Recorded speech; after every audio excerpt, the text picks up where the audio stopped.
안녕하세요. 최고의 복지, 최고의 비주얼을 꿈꾸는 복지 비주얼의 아나운서 양예슬입니다.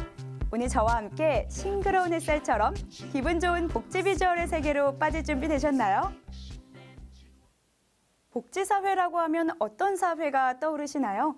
아무래도 장애인과 비장애인이 더불어 살아가는 차별 없는 사회가 떠오르실 텐데요. 우리나라는 매년 4월 20일을 장애인의 날로 제정하고 있습니다. 장애인에 대한 국민의 이해를 깊게 하고 장애인의 재활 의욕을 고취하기 위함인데요. 지난 4월에도 어김없이 전국 각지에서 장애인의 날 행사가 열렸습니다. 각종 재활체험 활동과 부대 행사는 물론 노래대회나 레크레이션 등 장애인과 비장애인이 함께 어우러지는 날들을 보냈습니다.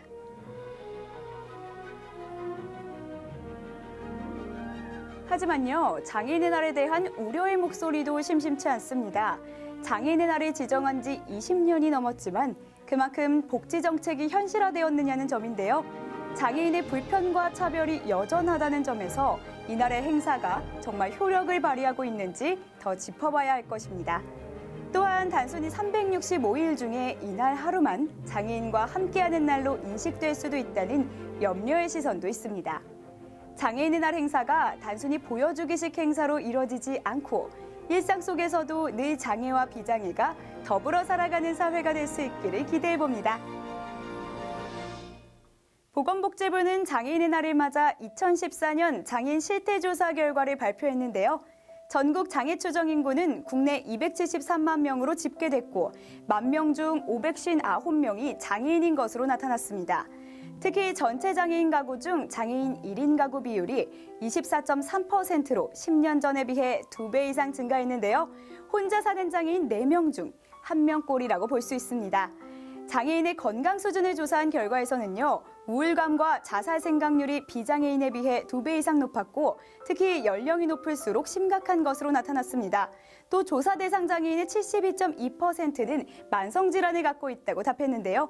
긍정적인 통계도 있습니다. 흡연율과 음주율 등 건강 습관은 지난 2011년 조사에 비해 소폭 개선된 것으로 나타났습니다. 보건복지부는 올해 연말까지 중장기 장애인 건강관리 전략을 마련할 계획이라고 밝혔는데요. 한 국가의 복지 수준을 판단하는 기준은 장애인의 복지 수준을 보면 알 수 있다고 합니다.